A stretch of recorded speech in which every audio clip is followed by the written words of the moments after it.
morning. Ito yung buhay namin dito, mga trucking driver sa Saudi. Grabe lamig dito. Dito to sa disyerto ng Al Jouf. Grabe lamig. 5 lang. So pag nag-aircon ka nga 16, grabe lamig na. Ito 5 temperature nya.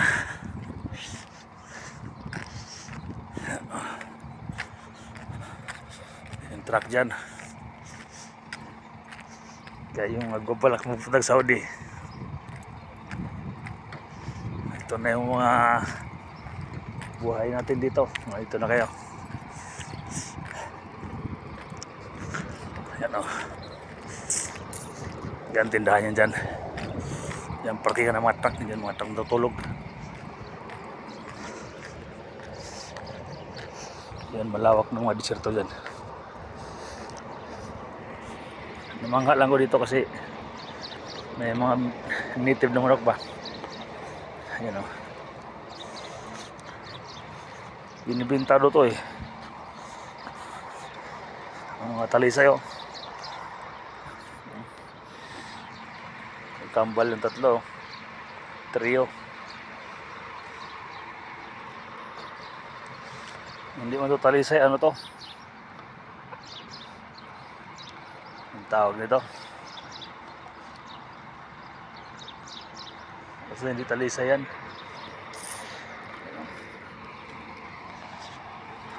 Binibenta yan pero pangkatay ba.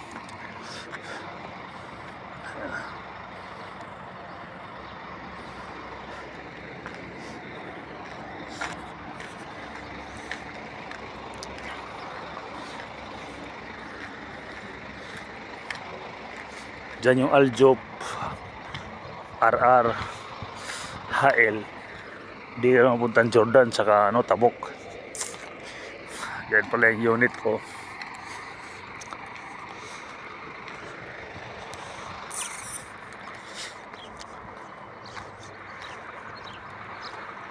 Lamig.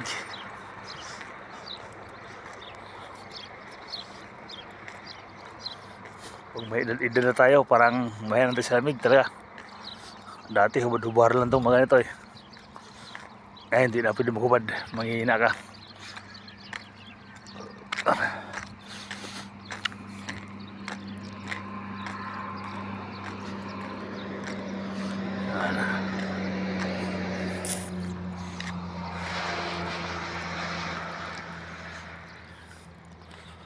Kailangan pag ganitong ang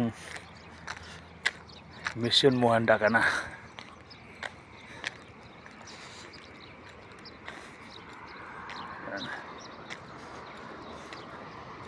Tinong ito mga tawid todo ko sa ulo si sobrang lamig talagang tabon lahat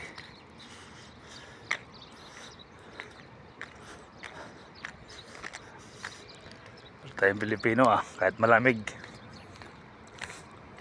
basta makaluto. Tapos nagluluto nga ako. Nag-init lang pala. Kakape ako kasi sobrang lamig nga.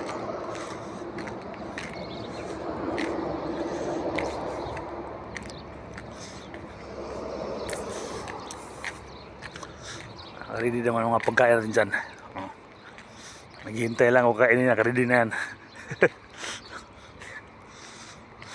Mga kaibigan ito yung kampanya ko, WNT so gusto nyo lang yan. Wala tayo ibang unit kundi puro Mercedes unit natin yan. Yan ang buhay ng mga trucking driver dito sa Saudi. Depende sa sitwasyon, may sinaswerte, may minamalas, parang ganun lang din kahit saan man tayo. Pero hindi naman lahat malas, may swerte pa rin. Tulad yan Assalamualaikum my friend. Barid Yan punta ko mo siya